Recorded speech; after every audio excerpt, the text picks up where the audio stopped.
Oh,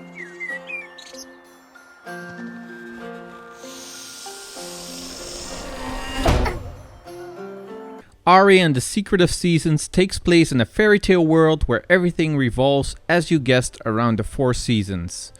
Because of some evil doings, the seasons are all messed up, and it's up to our little hero to solve this matter once and for all. The main character is a little girl named Ariel, or Ari for short.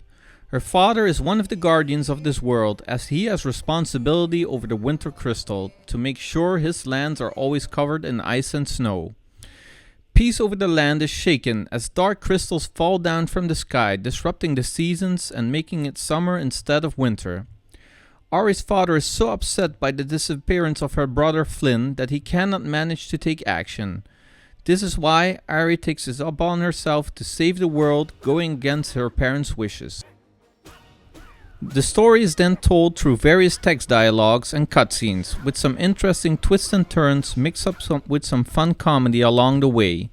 The story is entertaining for adults as well as for a younger crowd. I'm having a love-hate relationship with this game, and thus my final rating might be a little bit confusing. I found the game quite entertaining most of the time. I enjoyed following our story as it progressed through finishing quests, clearing the dungeons, fighting bosses, collecting upgrades, and everything else kept me entertained most of the time. However, the bugs in this game are very to extremely unforgiving. At times I was contemplating if I could not proceed because of a bug or that I just didn't get the solution of the puzzle at hand. Having more than enough experience with games, it will be easier for me to understand when I'm stuck in a bug than a player that plays 1 or 2 games a year. This should really be taken into consideration when buying Ari and the Secret of Seasons. Hopefully these things will be patched, but I'm not having too much hope for it. That said, there was also more than enough to enjoy about the game, which I will tell about right now. Graphics for this game are a little bit outdated. Cutscenes and Ari's character look good, but the game environment, enemies, and most other things are not up to today's standards. I'm willing to look past this, taking pricing into consideration, but for those of you who want nothing but the best, please keep this in mind. Frame rate was often not good.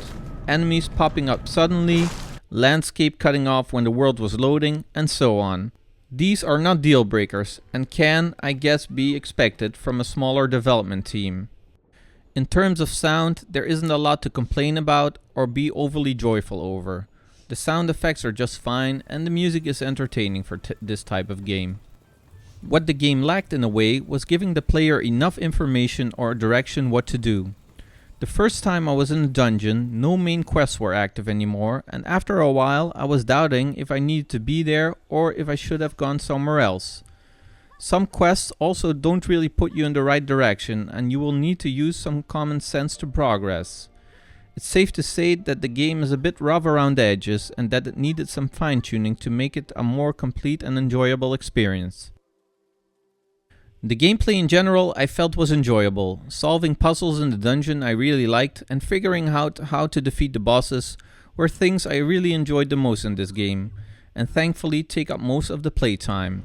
Fighting smaller enemies sometimes could get irritating as they bugged out where you could not hit them for a while. Especially annoying when you need to defeat all enemies in a room in order to progress. Exploring the world in general looking for NPCs, side quests or items was fun as well. With gold coins you can either buy cosmetic upgrades or permanent attack, health and other stat upgrades.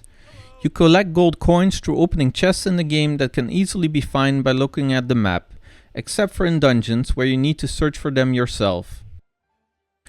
The main storyline takes around 13 to 16 hours depending on how quick you solve the puzzles and how often you will get sidetracked.